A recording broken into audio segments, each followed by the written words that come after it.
Eu tenho aqui aberto o projeto que a gente vai construir no próximo capítulo.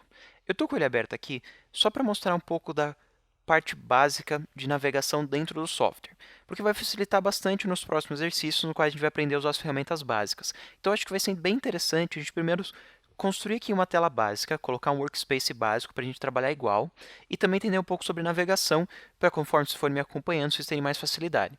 Então, a primeira coisa que eu quero mostrar é a distribuição do workspace. O workspace é o posicionamento de cada um dos painéis da sua área de trabalho. Então, por exemplo, aqui eu tenho vários painéis que eu posso expandir eles vindo aqui nessas duas flechinhas. Eu clico e eles expandiram.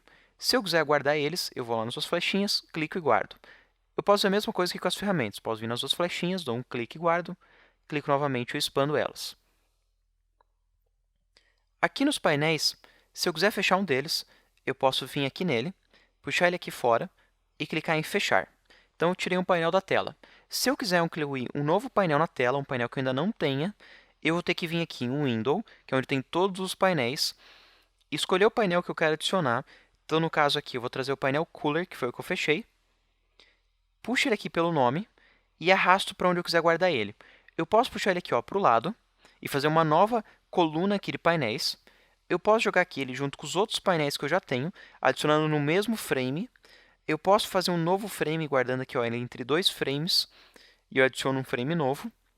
Aqui no caso, jogar junto com os outros painéis. Então a gente viu que tem várias formas diferentes de colocar o painel ali do ladinho ou junto com os outros painéis. Então, sempre que você quiser trazer também um painel novo, você vem na aba Window e traz todos eles. Depois fez uma diagramação básica de como você prefere os seus painéis, que isso vai depender muito de que tipo de trabalho você realiza e também da facilidade que você tem em encontrar alguns painéis e usar alguns atalhos. Então, depois, conforme você vai trabalhando, você vai descobrindo quais painéis você usa mais ou menos. Daí você vai querer salvar um layout base, para sempre que você precisar, você já ter esses painéis na mão. Para salvar esse layout base, é aqui em Workspace. Então, depois que eu defini todos os meus painéis, eu venho em Workspace, venho aqui em Novo Workspace e dou o meu nome nesse Workspace. Sempre que eu quiser, ele vai ter aqui na lista esse meu novo Workspace. No caso, eu vou vir aqui em Reset Workspace e eu reseto para o padrão de quando eu salvei o meu Workspace. No caso aqui, eu não tenho nenhum salvo, então eu vou resetar para o padrão Essential, que é o que está escolhido aqui. Então, eu venho em Reset e ele voltou aqui o padrão. Quando você abrir a primeira vez o Illustrator, vai estar assim. Outra forma também de você mudar o Workspace é vindo aqui na abinha. Você vai ver que tem aqui Essential, todas as outras abas e também a opção de salvar uma nova ou de resetar a Workspace que você já definiu. Então, isso vai depender muito de como você trabalha. Então, eu não vou passar para vocês como que é um workspace padrão, porque não tem um workspace padrão.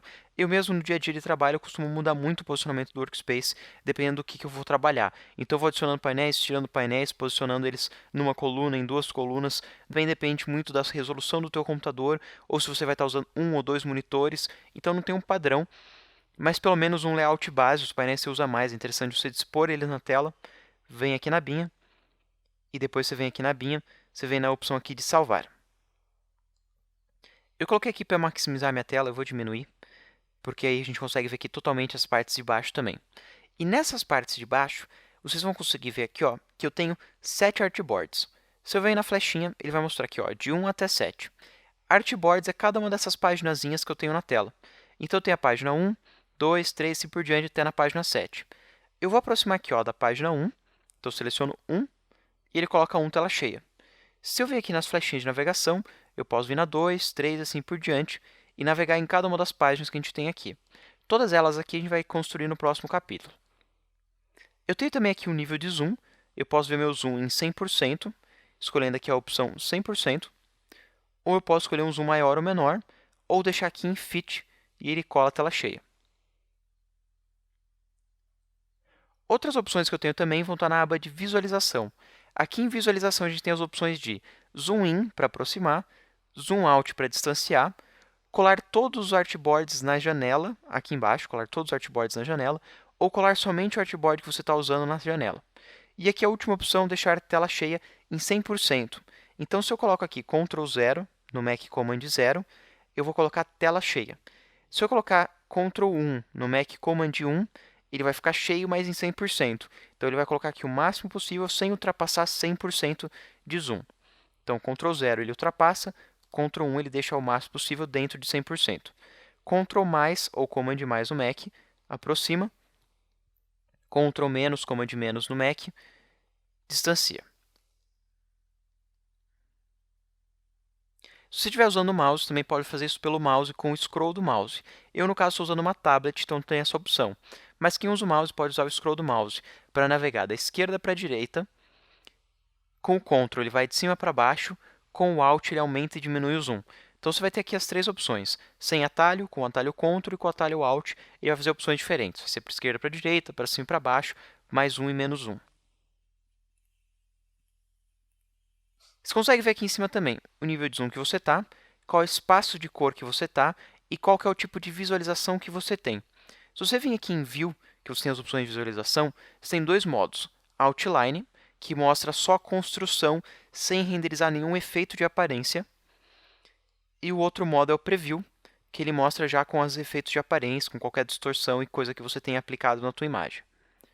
Aqui em Views a gente tem algumas opções diferentes, como, por exemplo, aparecer as réguas, aparecer as guias, aparecer os grids, aparecer o Perspective Grid. Então, são tudo opções de visualização para te ajudar na hora de trabalhar. Durante o trabalho que a gente for fazendo, a gente vai ver uma outra opção para a gente ligar e desligar conforme a gente for precisando para as construções que a gente for fazer. Um que eu quero já mostrar é esse Hide Bounding Box. Bounding Box é uma aparência que tem em volta da tua construção para facilitar você a fazer distorções. Então, se eu fiz um desenho e eu quiser distorcer esse desenho, eu vou ter aqui um bounding box em volta dele. E através desse bounding box eu posso ampliar, reduzir ou até mesmo rotacionar a minha arte. Na verdade, eu não utilizo esse bounding box, eu não gosto dele. Se eu, por exemplo, fiz um quadrado e eu quiser alinhar esse quadrado com outro objeto e eu tentar pegar ele pelo vértice, você vê que eu não consigo pegar ele pelo vértice, porque ele vai forçar uma distorção por causa do bounding box. Então, o que eu gosto de fazer é vir aqui em View, desligar esse bounding box.